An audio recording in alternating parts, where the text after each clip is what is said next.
항암제를 중단하고 싶은데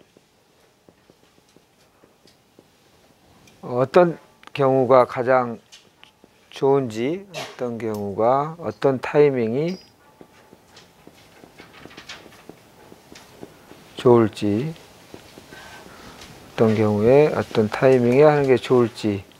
이 비슷한가요? 예, 질문이. 예. 좀 광범위하고 어려울 수도 있고 또 심플할 수도 있을 것 같습니다. 이제 항암제를 쓰는 이유에 대하여 우리가 조금 정리해 볼 필요가 있을 것 같아요. 항암제란 본질이 무엇일까? 항암제란, 물론 항암제도 1세대가 있고 2세대가 있고 3세대가 있다는 말은 우리 좀 많이 들어보셨죠. 뭐 최근에 4세대 얘기도 언급이 되고 있지만,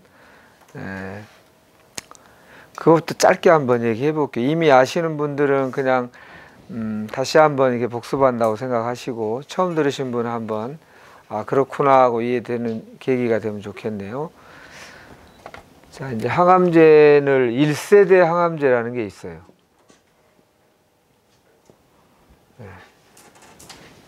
시스플라틴이나 이런, 그래서 이거를 뭐라고 별칭이 되어 있냐면 세포 독성 항암제라고 합니다.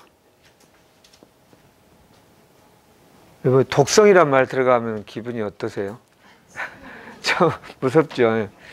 근데 또 암이라는 참 잘 안 없어지는 녀석을 없애기 위하여 독성이 또 필요하다는 게 이 관점이에요. 그래서 세포 독성, 그럼 무조건 나쁜 것만은 아니기도 합니다. 이건 물론 외부의 화학 물질로 세포에게 독성을 주는 거지만, 우리 몸의 면역 세포에도 여러 가지가 있지만 암 환우들에게 많이 활성화됐으면 좋은 면역 세포 이름이 NK 세포도 있고 사이토톡식 T 임파구, T 세포 이런 표현하죠. 거기에 세포 독성 T 임파구가 활성화되어야 좋다 이렇게 표현합니다. 그러니까 마치 군인과 경찰 막 특공무술을 한 그런 아주 힘이 세고 강력한, 상대가 세도 그냥 그거를 제압할 수 있는 민첩하고 힘이 세고 강력한 어떤 군인 경찰의 역할을 하는 면역세포가 활성화가 되는 게 좋다 이렇게 표현해요. 그럼 면역세포에서 이런 면역세포가 좋다는 말은 또 다른 특징의 면역세포도 있다는 뜻인데, 다른 면역세포 중에 이름이 레귤레토리 T 임파구라는 게 있어요. 조절 면역세포, 조절 T 세포라는 게 있는데, 그 친구는 뭐 하는 거냐면 막 폭력 현장에 가고 있으면 이렇게 뭐 웬만하면 이렇게 막 싸움 전투 이런 거 안 시키고 그냥 이렇게 조용히 시키고 막 싸움하는 걸 막고 이런 역할을 해요. 그래서 일반적으로 암을 이렇게 암을 이렇게 없애고 괴사시키고 죽이는 데 있어서는 아까 조절 T세포, 이거는 가능하면 좀 없었으면 좋겠고 세포 독성 T세포가 많이 활발하기를 바랍니다. 그러니까 그런데 희한하게도 우리 몸이 만들어낸 T세포는 딱 필요한 경우에만 이 공권력을 써요. 이게 경찰과 군인의 힘을. 근데 이제 인공으로 만든 여기는 아직 우리가 조물주가 만들어낸 우리 몸의 희한한 이 면역세포의 기능을 많이 못 따라가니까 암세포에도 일부 작동을 하지만 내 몸 세포 일부에도, 원래 건강한 세포 일부에도 독성을 주기 때문에 이게 좀 아쉬운 점이 있는 거죠. 그걸 세포 독성 항암제라고 하고, 기본적으로 쾌속, 증식, 세포 억제제 이렇게 이름을 붙여야 더 합리적인 표현입니다. 이걸 항암제라는 표현이 좀 적합치 않다라고 어떤 분은 얘기를 해요. 왜냐하면 항암제면 암세포만 저항을 해야 되는데, 암세포 아닌 모발세포, 점막세포, 또 여기 골수세포, 골수 안에서 백혈구가 만들어지는데 면역을 하는 그것도 없애고 생식세포도 빠르게 없애요. 이제 그래서 아쉬운 거죠. 그래서 암세포만 골라서 하는 건 아니다. 그냥 빠르게 증식하는 세포를 억제시켜주는 화학 치료다. 그래서 이제 이거를 우리는 이제 번역해서 항암제라고 하지만 서양에서는 그냥 키모라고 이렇게 화학요법 이렇게 그냥 표현하죠. 네, 이렇게 케모테라피라고. 네. 자, 어쨌든 1세대 항암제는 이런 특징이 있습니다. 그래도 경우에 따라서 내 몸 세포의 모발, 점막 이게 좀 손상이 되더라도 이 녀석이 워낙 커가면서 막 증식 속도가 빨라지고 어딘가가 눌려서 호흡이 좀 힘들어지고 밥을 도저히 못 먹고 여러 가지 어려운 경우에는 요긴하게 쓸 수도 있죠. 그러니까 51대 49라도 이익이 있으면 쓰는 겁니다. 네, 이제 이렇게 할 수 있다. 그 다음에가 2세대 항암제입니다. 다들 아시겠지만 이게 표적 치료제라고 그러죠. 네, 표적 치료제. 이제 분자 생물학이 좀 발달하면서 암이 어떻게 커가나 보자. 암이 어떤 조건이면 빨리 자라나 보자. 그리고 암이 숫자를 막 늘리는데 어떠한 요소들이 필요한가 보자. 이런 거를 막 연구를 한 거예요. 아직도 다 밝히진 않았지만 밝혀진 바에 보니까 이게 증식 인자가 있더라. 성장 인자가 있더라. 이런 뜻이에요. 암이 빨리 자라게 하는 어떤 팩터가 있더라. 그거를 집중적으로 봐가지고 이 성장을 빠르게 하는 여기를 어떻게든지 막거나 어긋내거나 이래보자. 이게 이제 일반적인 표적 치료제의 원리예요. 혹시 표적 치료제 하면 떠오르는 우리 용어 있을까요? 예를 들어서 유방암 같은 경우 표적 치료제에 헐투, 사람 상피세포 성장인자, 헐투 이런 거 들어보셨죠? 헐투가 나는 표적 검사를 했더니 플러스 1 플러스 양성이라더라, 2 플러스라더라, 3 플러스라더라 이런 말 들어보셨나요? 이 헐투라고 하는 어떤 성장인자가 꽤 좀 활성화됐다더라, 많이 활성화됐다더라, 무지 과발현되도록 많이 활성화됐다더라 이런 뜻이에요. 이렇게 표현을 합니다. 예. 3 파지티브, 2 파지티브, 1 파지티브 이렇게 양성이다 이렇게. 이럴 때 쓰는 약이 상품명이긴 하지만 헐셉틴 이런 걸 쓰잖아요. 이 약이 이 헐투라고 하는 성장인자를 이렇게 딱 막는 어떤 화학적 연구를 통해서 만들어낸 거예요. 그래서 헐투 양성인 사람이 초기에 이렇게 헐셉틴을 쓰면 성장이 굉장히 줄기도 하고 암세포가 많이 줄어들기도 하고 막 그래요. 이런 게 표적 치료제입니다. 그러니까 이거를 예전에 미사일에 비유를 했어요. 군대 안 갔다 온 여성분들은 미사일이 뭔지 좀 헷갈릴 수도 있죠. 미사일은 이런 겁니다. 팡 쏘면 애가 표적에 여기에 신호가 돼가지고 막 이렇게 저렇게 가든 상대가 도망가도 이렇게 하고 거기로 기어이 가서 걔를 맞추는 거예요. 표적으로 돼가지고. 예. 그래서 미사일이라고 그때 얘기를 불렀어요. 미슬 타겟 이렇게 미사일이라고. 굉장히 환상적이다. 이제 드디어 암이 정복됐다라고까지 그 당시 몹시 반겨했어요. 와, 이건 건강한 세포는 거의 건드리지 않고 암세포만 이렇게 할 수 있다면 얼마나 좋을까. 그런데 이제 왜 여기 또 약간 부작용이 있을까요? 일단 전반적으로는 이거보다는 부작용이 적은 게 사실이고요.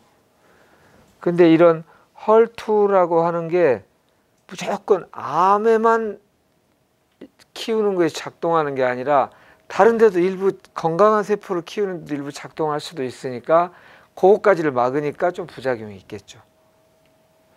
그러니까 우리 몸이 요거밖에 안 되는데 수많은 고동한 일을 하기 때문에 유전자가 한 3만 개밖에 안 돼요. 2, 3만 개밖에 우리는. 그러니까 막 이게 중첩적인 일을 잘 하도록 만들어져 있어요. 딱 하나의 역할만 하는 게 아니니까. 그래서 얘가 주로 여기 나쁜 영향을 미치니까 탁 막으면 그 나쁜 영향은 없어지겠지만 얘가 또 좋은 영향이 좀 있는 건 또 막히니까 약간의 부작용이 있겠죠. 이게 2세대 항암제입니다. 그래서 어찌됐든 이거보다는 암이라고 하는 것에 표적을 맞췄다는 점이 더 발전적이고 부작용도 적으니 얼마나 좋습니까? 그래서 이거는 이거보다는 훨씬 훌륭한 약의 개념이라고 볼 수 있어요. 그런데 여기에 난점, 이걸로 끝날 줄 알았더니, 그러니까 이렇게 암세포가 있으면 성장인자가 뭐 여러 개 이렇게 있다고 합시다.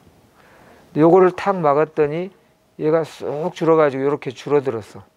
와, 이게 참 좋다. 또는 심지어 안 보이기까지도 돼요. 근데 좀 있었더니 다시 얘가 또 이렇게 커져. 예전에 항암제는 주로 뭐 6개월 이내에 거의 내성이 많았는데 지금 한 1년까지 가는 것도 있긴 하더라고요. 1년 이상. 이렇게 다시 커지는 거예요. 다시. 그걸 우리가 뭐라고 그러죠? 내성이 생겨서 다시 또. 그러니까 여기를 막으니까 또 딴 게 이렇게 또 활성화돼 가지고 또 얘를 막았더니 또 한 개 활성이 돼 가지고 이렇게. 평상시는 보이지 않던 게 나중에 이런 거를 내성이라고 하고, 이게 어느 정도 기간 동안에는 딱 이런 게 맞는지 조사를 하잖아요. 헐트 유전자가 얼마나 이렇게 양성인지 활성화가 됐는지. 도움을 받지만 근본까지는 못 가더라. 내성. 그러니까 6개월이고 1년이고 시간을 본다는 것은 의미가 있죠. 이제 그 정도. 그래서 어쨌든 요 단계에서 얘기를 해보자면, 그럼 내성이라는 것은 뭐 때문에 생기나? 그렇다면 우리는 어떻게 해야 되나의 의문이 생기는 거죠. 이런 거죠. 전체를 통으로 다스리지 못했기 때문입니다. 이 일부를 막았더니 일부가 위축돼 가지고 이렇게 쑥 줄어들긴 하지만, 얘가 왜 암으로 되었고 암이 성장하기 위한 여러 가지 환경, 조건, 근본 이유는 지금 잘 모르겠고, 일단 결과만 어떻게 해서든지 줄이는 것이기 때문에 얘네들이 결국, 제가 쓴 용어는 대의 명분이에요. 숫자를 빨리 늘리고, 이런 대의 명분이 이 친구들한테 있는 한 이쪽을 막으면 손을 막 묶으면 발로 차고, 발로 묶으면 헤딩으로라도 한다고요. 대의 명분이 있는 한. 그러니까 그 대의 명분, 근본 원인을 안 하면 또 이렇게 나오는 거예요. 물론 손 묶으면 처음에는 위축돼 가지고 공격을 못 하고 이게 되겠지만, 어떻게든지 궁리를 하는 거예요. 야, 이게 예를 들어 이게 참 황당한 얘기지만 독립운동을 해야 돼. 팔을 묶었어. 독립운동 안 하지 않는다고요. 암세포도 그게 자기가 해야 되는 일이라고 생각하니까 어떻게 하지? 발로 공격하는 거 훈련해 가지고 발로 이제 손목 이상으로 막 쓰게 된다고요. 그런 식입니다. 그래서 이게 시간을 버는 장점은 있고 상대를 위축시키는 암세포를 점은 있지만, 과제를 남기는 거죠. 근본을 치료해야겠구나. 통으로. 얘가 왜 이러는지를 근본적으로. 독립운동 하려고 애쓰고 막 총칼 들고 하지 않아도 되는 어떤 뭐 진짜 적절한 명분과 그래서 이렇게 평화가 되면 그런 일이 없어지는 거니까 이렇게 됐고요. 그 다음에 3세대 항암제는 뭐 이름을 면역 항암제라고 합니다. 근데 1세대, 2세대하고 3세대는 프레임이 꽤 달라요. 프레임이 어떻게 다르냐면 1세대, 2세대는 일단 암세포를 계속 봤어요. 암세포에 초점을 두었어요. 얘가 빨리 증식하는데 그 빨리 증식하는 단계 뭐 G1 단계, S 단계, G2 단계, M 단계 이렇게 세포가 성장하고 둘로 쪼개지는 그 단계를 어떻게 막을까? 그러니까 암세포 1세대. 2세대는 어떻게 하면 얘가 빨리 성장하는가? 이렇게 했죠. 근데 3세대는 암세포에 초점을 맞춘 게 아니라 우리 몸, 이미 몸 안에 있는 면역세포에 초점을 맞추었어요. 그 점이 크게 다른 점입니다. 3세대 항암제는 어떻게 생각하냐면 좀 생각의 전환이 있는 거예요. 암을 여기를 틀으면 아까 손을 막았더니 발을 쓰고 발을 쓸 때니 헤딩을 하고 막 이렇게 하더라. 그래서 이렇게 쫓기는 숨바꼭질이 우리가 이길 것 같았지만 너무나 만만치 않은 적이다. 그래서 그 유연성, 요게 막으면 없어졌다가 또 다르게 나오는 이거에 아주 치가 떨린다. 이렇게까지 생물학자들이 얘기할 정도였어요. 그래서 그 다음에 뭐라고 생각했냐면 이 보통 사람 암 진단 안 받은 사람도 하루에 뭐 500개에서 몇만 개까지 암세포가 매일 만들어지는데 면역세포가 우리 몸에 있는 세포가 다 좀 다스려 가지고 되더라. 근데 그 면역세포는 생색 안 내고 부작용 안 나잖아요. 뭔 일이 있었나 싶게 그냥 조용히 엄청나게 탁월한 약인 거죠. 우리 몸 안에서 이미.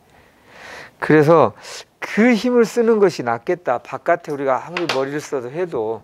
그래가지고 면역세포, T세포가 대표적으로 면역세포죠. 뭐 NK세포도 있고 B세포도 있고 이런데 T세포를 봤더니 얘가 왜 근데 암 진단을 안 받은 사람은 그걸 없애서 그냥 어떤 임계점 딱 그어서 질병이라는 쪽으로 확 가속도가 안 붙게 했는데 왜 암환은 걸렸을까? 봤더니 T세포에 PD-1이라고 하는 게 있어요.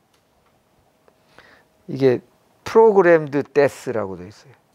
프로그램 되어 있는 뭐가? 죽음이 데스 맞나요? 갑자기 영어 단어가 생각이. 예. 죽음이 프로그램 되어 있는 인자가 있어요. 인간을 비롯하여 다세포 생명체는 우리의 모든 세포에 죽음이 프로그램 되어 있습니다. 그러니까 죽지 않는 생명체가 없잖아요. 그러나 죽지 않는 생명체도 있습니다. 단세포 생명체는 죽지 않는 특성이 있어요. 근데 단세포 생명체가 고등한 일을 하지는 않는다고 우리 인간의 관점에서는 보는 건데 다세포 생명체는 여러 세포가 협동해서 더 고등한 일을 또 환경에 적응을 잘하는 일을 하면서 선택한 게 뭐냐면 죽음을 선택했다 이렇게 표현해요. 내 몸에 일단 한번 없어지는 거 대신 유전자만 계속 연속성을 갖듯이. 근데 단세포 생명체는 영원히 살게 돼 있어요. 단세포 생명체는 죽기가 힘들어요. 그런 프로그램드 데스가 이렇게 돼 있어요. 그러니까 우리가 나이가 늙으면 이렇게 결국 뭐 100살, 120살, 150살 되면 이렇게 돌아가셔야 되는 어떤 운명을 우리가 가지고 있어요. 이제 그렇게 돼 있는데 뭐든지 이거를 브레이크라고 생각하는 거예요. 엑셀레이터가 있고 브레이크가 있어요. 모든 세포에 그게 있어요.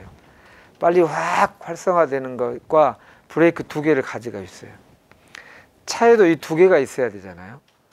악셀레이터만 가지면 신나게 속도 낼 때는 좋지만 그것도 문제가 있잖아요.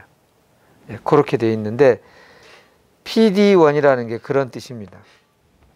그런데 암세포가 이 PD-1의 라이간드라 해서 뭔가를 연결하는 거라는 뜻인데 PD-L1이라는 것으로 얘를 딱 밟아줘요. 그럼 T세포가 면역세포니까 이렇게 가는데 브레이크를 딱 밟으니까 T세포가 면역작용을 안 하게 된다는 뜻이에요. 그래서 암세포가 PD-L1이 PD-1과 결합해가지고 면역세포 작동을 못하게 하는 이거를 중간에 가서 막는 약이 이제 면역항암제예요. 뭐 키트루다, 여보이, 옵디보 하는.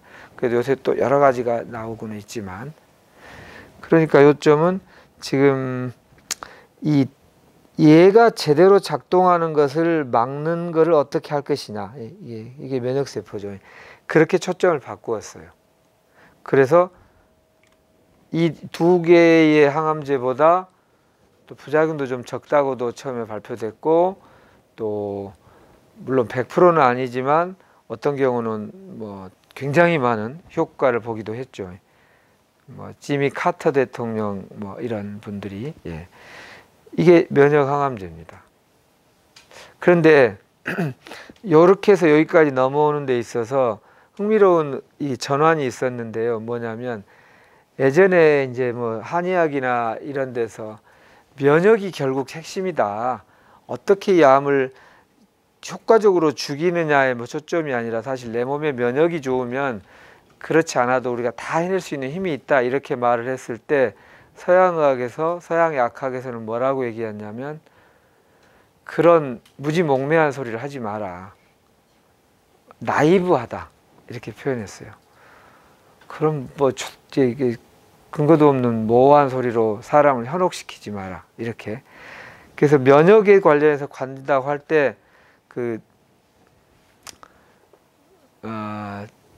의학 전문 기자 1호인 그 홍해글 씨가 동영상에 보면 유튜브에 본인 학교 다닐 때, 의과대학 다닐 때는 면역학이라는 걸 별로 공부를 많이 깊이 안 했고 지금같이, 그리고 이렇게 배웠다. 뭐라고 배웠냐면 면역을 높여가지고 이런 거를 잡는다는 것은 너무 허망한 얘기여서 마치 태평양 물을 드라이기로 다 말리겠다는 얘기가 똑같다. 이렇게 표현했어요. 그거를 비특이적인이라는 표현을 해요. 딱 암세포 고녀석한테 딱 맞춰야지 그냥 막연히 면역세포를 높여가지고 어쩌고 한다고, 이거는 태평양 물을 이걸로 드라이기로 말리, 넌 스페시픽이라고 그러죠. 딱 그거에 맞추지 않고 그냥 비특이적인 방식으로 한다는 게 말이 되냐라고 했는데 막상 개발돼 보니까 어떤 경우에는 굉장히 드라마틱한 효과를 내기도 했죠. 근데 이것도 조금 시간이 지나니까 이것도 또 좀 완벽하지는 않다는 게 있잖아요. 그래서 여기 잘 맞는 분은 활용하겠지만 부작용도 가끔의 경우는 심하게 오기도 하고, 심하게 올 뿐 아니라 이 두 개의 부작용과는 좀 양상이 다르기도 해요. 급격한 하이퍼그레이션이라고 급격하게 진행이 돼서 좀 빠르게 갑자기 사망하는 경우가 한 10% 정도의 환우에게는 생기더라. 이게 보고되기도 했죠. 그리고 그 부작용이 계속 가더라. 약간 비특이적이다 보니까 그러나 봐요. 그냥 면역세포 모두에게 하게 해버리니까, 그래서 아직 이것도 보완이 필요하고 어느 데서 활용할 대목이 있다 인 겁니다. 이게 이제 항암제의 짧은 시간이지만 핵심 개념이라고 볼 수 있어요. 자, 이제 이럴 때 내가 항암제를 중단하고 싶다면 어떤 이유 때문에 중단하고 싶은지가 우선 좀 스스로 알게 됐으면 좋겠어요. 예를 들어서 세포 독성으로 인한 이게 너무 몸이 상하기도 하고 이렇게 백혈구도 많이 죽여가면서 이렇게 하는 것이 과연 49대 51로 의미가 있는지, 또는 이렇게라도 하려고 했는데 이게 작동의 한계가 있어서 점점 커지니까 안 하려고 하는 건지, 또 표적 치료제도 줄어들었는데 내성이 생기고 또 했는데 또 다른 거 했더니 좀 줄는다니면 또 내성이 생기고 이제는 써줄 만한 게 없다고 해서 중단하고 싶은 건지, 또는 3세대 항암제 비용이 너무 비싸서, 또는 여기에 적합도 검사를 했는데 나한테는 딱 맞는 게 없어서인지 이유가 필요할 것 같아요. 혹시 그 얘기를 좀 해주셔도 되나요? 괜찮으시면.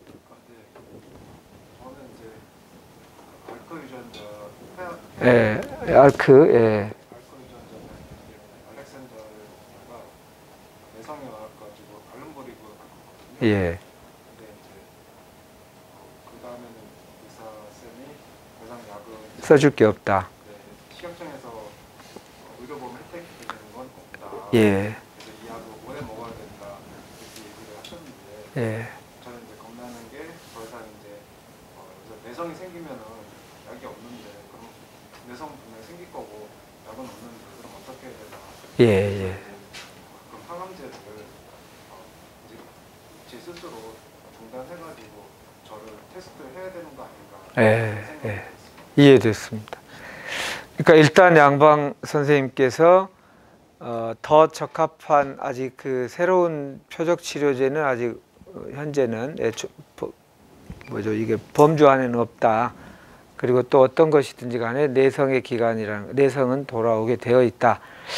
그래서 이거보다는 좀 더 다른 방법, 다른 방향, 뭐 제식 표현으로는 좀 근본적 원인 치유로 관심이 생겼다는 건지, 아니면 또 다른 방법론으로 이걸 택할 수도 있어요. 근데 저는 그렇게 얘기하고 싶은 거예요.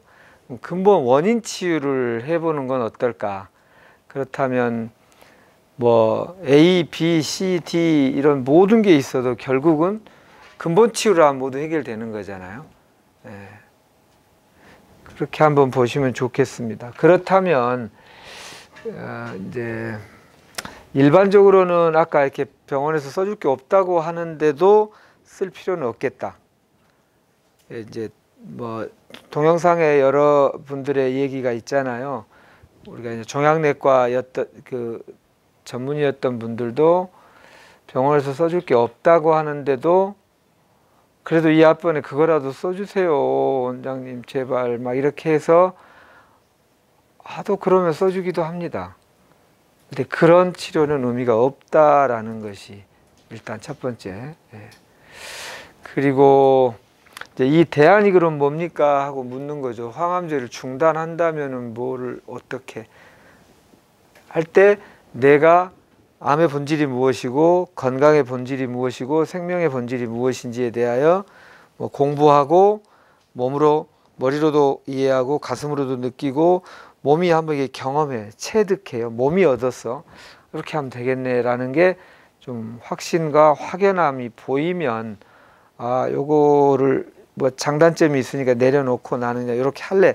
그 대안이 준비될 만큼이 또 타이밍이라고 생각합니다. 대안을 어떻게 갖고 계신지는 이제 잘 생각해 보시면 좋겠고,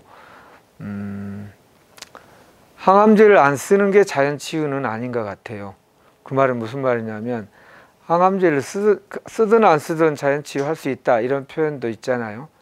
그러니까 내 몸에 이 자연 치유력, 그 어떤 병도 나을 수 있는 우주 최강의 의사, 그것을 뭐 그렇다고 하니까 그런가 보지가 아니라, 그게 머리로도 이해되고 가슴으로도 확 느껴지고 몸이 탁 이렇게 그냥, 그것도 한두 번이 아니라 100일이고 1000일이고, 아유 이거 뭐 너무나 뭐 이걸 말을 설명할 필요가 있어, 이렇게 되는 것이 필요한 거죠. 그러니까 요게 이게 마커가 있는데, 마커를 손으로 이렇게 해서 여기 손을 이렇게 쥐어야 이걸 든다, 이렇게 생각 안 하고 그냥 이거 틀면 되잖아, 이렇게 될 정도가 돼야. 근데 이게 처음부터 그렇게 되지는 않겠죠. 머리로 맞나? 아, 또 아닌가? 아, 내가 지금 잘못 생각한가?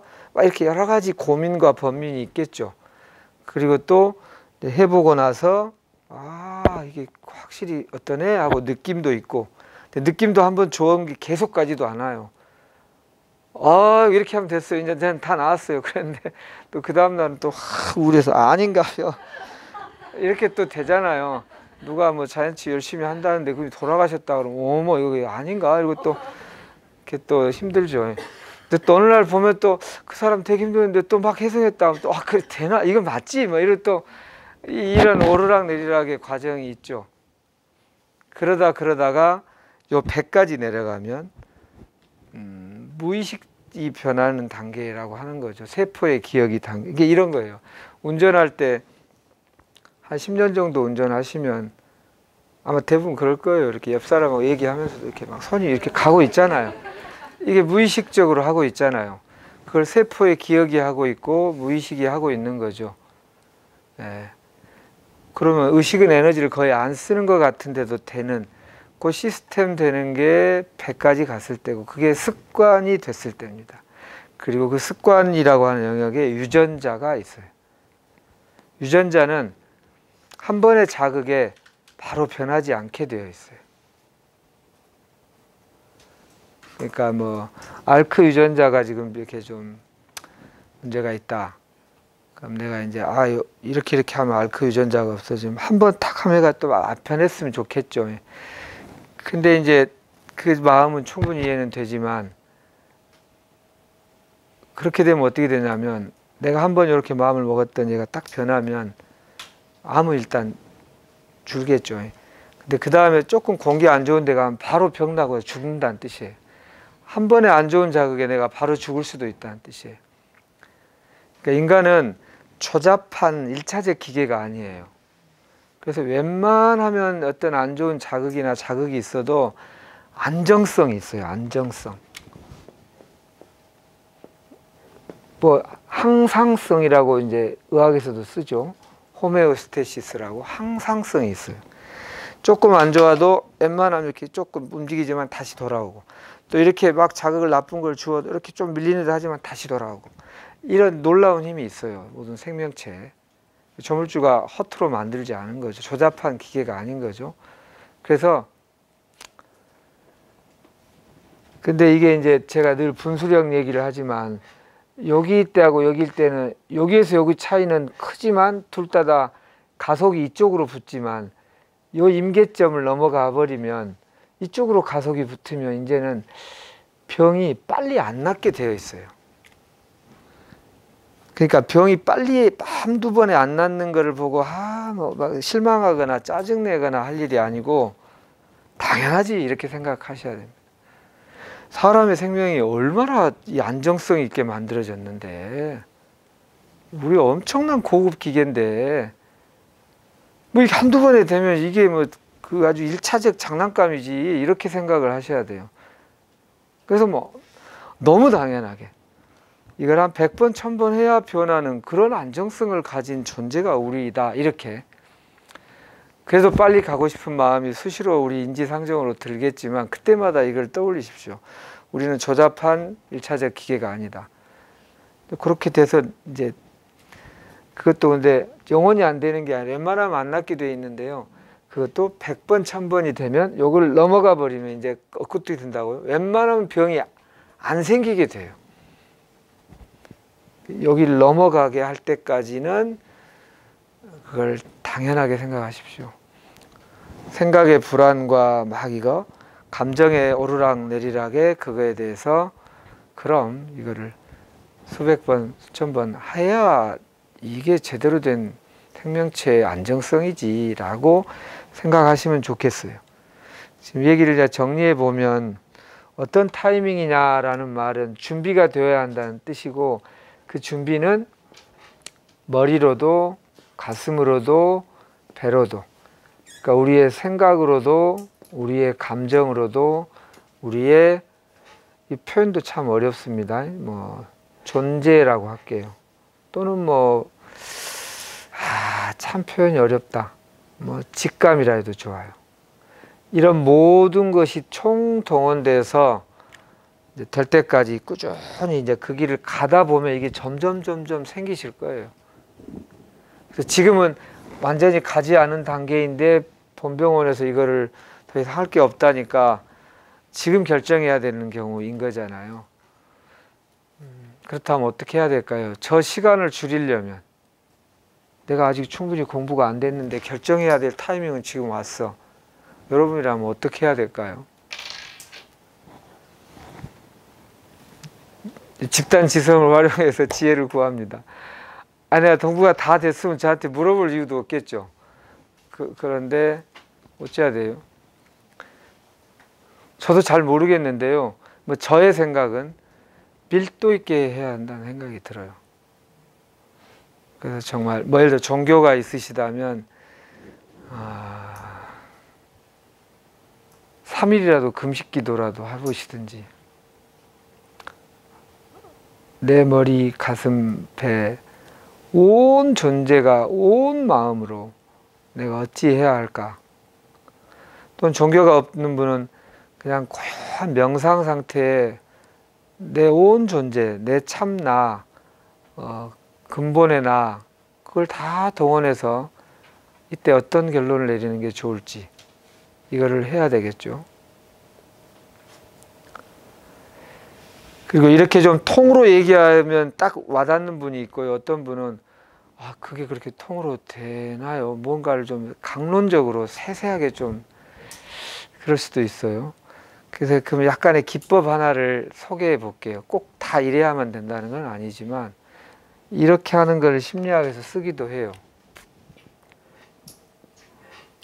종이 2장을 가지고 예를 들어서 A라는 선택을 할 때, B라는 선택을 할 때, A라는 선택을 할 때 기대되고 희망적인 기대되는 거, A라는 선택을 해서 걱정되고 염려되고 불안한 거, B라는 선택을 할 때 기대되고 희망된 거, 좀 신경 쓰이고 찜찜하고 걱정되는 거, 이걸 다 적어요. 작은 거라도 조금이라도 찜찜한 거라도 다 적어.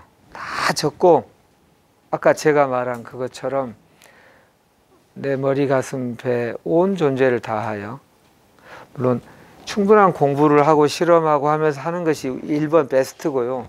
근데 갑자기 시간이 없는데 해야 된다면 뭐라도 결정을 해야 되니까 아까 제가 뭐 3일 금식 기도를 하듯이 또는 진짜 며칠이고 그걸 몸을 이렇게 정제하고 고요하게 내가 이제 그걸 정하는 거죠. 가지고 나중에 이 종이 이쪽하고 이쪽 2개를 손에다 얹고 내가 선택할 것이 더 이렇게 무겁게 돼서 더 무게감이 있어서 내려가게 하면 그걸 선택하겠다. 그리고 내가 선택하면 A를 선택하면 B는 A를 반드시 도울 것이다. B를 선택하면 A가 B를 도울 것이다. 이렇게 생각하라고 해요. 근데 우리는 보통 이제 여기를 선택하면서 이것이 잘 돼야 될 텐데 이제 그래 역시 잘한 것 같았는데 나중에 또 뭐가 불편해지면 아니 이리 갔어야 되나 하고 이리 가면서 막 저기가 맞나 이렇게 이제 하잖아요. 우리 뭐 저만 그런 건 아닐 거예요. 그래서 자꾸 이렇게 왔다 갔다 할 수가 있어서 온 마음을 다해서 결정하고 나면 내가 다 생각한 거니까 어려움이 닥치고 고민과 갈등이 있으리라는 것까지 내가 다 생각했으니까 A는 B를 도울 것이다. B는 A를 도울 것이다 라고 해서 나중에 하나라도 무거운 거 딱 되면 그 다음에 손을 합쳐서 둘이 원팀이 돼서 그걸 도울 것이다 라고 간절하게 이렇게 하라고 합니다. 내가 다 이미 고려한 걸 그때서 다시 헤집어서 하기보다는 그때는 왔다 갔다가 참 현명한 것 같지만 도무지 도움이 안 돼요. 차라리 누가 봐서 나중에 보면 이거보다 더 효율적인 방법이 있었는데 라고 해도 조금 덜 효율적인 방법이라 해도 꾸준히 하나로 가는 사람은 성공할 확률이 아주 높은데 과연 진짜가 어디 있나 이렇게 계속 왔다 갔다가 훨씬 안 좋습니다. 그러니까 이렇게 이런 기법을 혹시 활용해 보실 수도 있지 않을까. A의 선택과 B의 선택을 간절한 마음으로 뭐 하느님께, 부처님께 또는 뭐 관세음보살께, 천지신명께 아니면 고요한 내 안의 현자에게 이렇게 물어서 결정이 되면 다른 하나를 반드시 원팀이 돼서 도울 겁니다. 이렇게 그거를 자꾸 어디에 써놓든지 좀 하셨으면 좋겠습니다. 그래서 한번 결정이 되시면 흔들림 없이 가십시오. 핵심은 방법론보다 더 중요한 게 흔들림 없게 가는 그 프로세스가 사람을 낫게 해요. 그러니까 예전에 뭐 암을 굶겨 죽이는 법, 뭐 제인 맥클레인이라는 분 그 대사치료 관련해서 뭐 무지 많은 약물을 이렇게 쓰고 어떤 사람 효과를 보고 어떤 사람 또 부작용 때문에 힘들고 이러는데 주마니아님도 이렇게 보고 저도 책들 봤는데 둘이 공통점인 점이 하나 있었어요. 뭐였냐면 이분은 이런 그 오플레이블 드럭이라고 그러죠. 그런 기능의학적 약을 이렇게 챙겨 먹지 않았어도 이분은 나을 사람이네요. 왜냐하면 스스로 약을 막 더 논문 뒤져갖고 이것 찾고 또 이게 그걸 누가 뭐래도 흔들리지 않고 그냥 꾸준하게 간 그 품성, 그 방향성, 그걸 하는 힘, 이거면 뭘 해도 이분 나았겠다라는 거예요. 핵심은 왔다 갔다 하는 것을 이길 수 있는 것이 암 치료의 핵심입니다. 그래서 좀 진짜로 현명한 사람이거나, 우린 다 중간쯤이잖아요. 저도 그렇고. 차라리 너무 단순한 사람이 잘 나와요. 시골 할머니들은 뭐 아이고 그 의사 선생님 그렇다잖아, 그냥 이게 일로 매진해버리면 나와버리고요. 또는 진짜로 현명한 사람은 이런 것의 이 특징을 다 알기 때문에 누가 말해도 그냥 예 그러고 그냥 가는데, 우리 보통 평범한 사람은 이제 누가 또 이렇게 되잖아요. 그래서 뭐 이런 방법을 해보시라 이렇게 말씀드릴게요. 좀 말이 길었는데 참고가 됐으면 좋겠네요.